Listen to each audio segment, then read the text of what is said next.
ہیں ان کے علم، ان کی سمجھ کا کہ نبی اکرم صلی اللہ تعالی علیہ وسلم ان سے محبت اتنی کرتے ہیں کہ مسجد نبوی میں نماز کے بعد، جوانوں سننے کی بات ہے، آپ ہاتھ سے پکڑ کے کہتے ہیں واللہ یا معاذ واللہ انی لأحبک، یا معاذ واللہ انی لأحبک، 2 مرتبہ فرمایا اے معاذ اللہ کی قسم ہے میں محمد تجھ سے محبت کرتا ہوں صلی اللہ علیہ وسلم،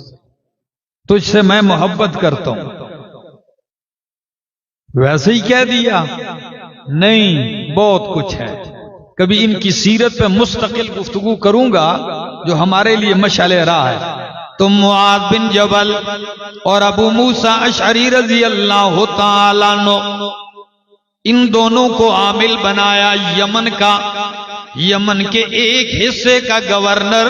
حضرت معاذ بن جبل کو بنایا،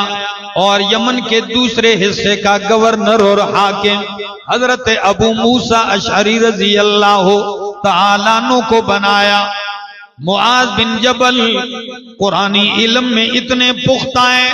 کہ نبی علیہ السلام نے فرمایا خذوا القرآن من 4، 4 آدمیوں سے لوگوں قرآن سیکھو، ان میں پہلا نام جو ہے عبداللہ ابن مسعود کا اور معاذ ابن جبل کا ہے۔ 4 آدمیوں کے نام لیے، فرمایا من عبداللہ ابن مسعود،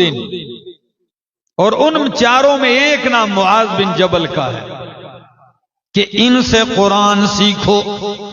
اور ابو موسیٰ اشعری کا تعارف تو یہ سن لیجئے اختصار سے کہ آپ قرآن کے اتنے بہترین قاری تھے، قرآن اس لہجے میں خوبصورت انداز میں پڑھتے تھے کہ ایک دن اللہ کے پاک پیغمبر صلی اللہ علیہ وسلم مسجد کی طرف جا رہے ہیں تہجد کے لیے، رات کا اندھیرا ہے،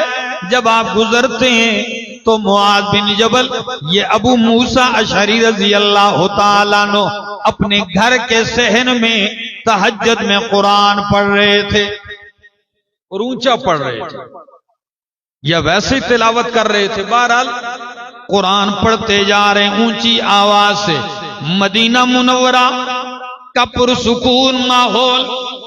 اور فجر سے پہلے کا وقت، جب نبی علیہ السلام اس کے گھر سے گزرتے ہیں، اس کی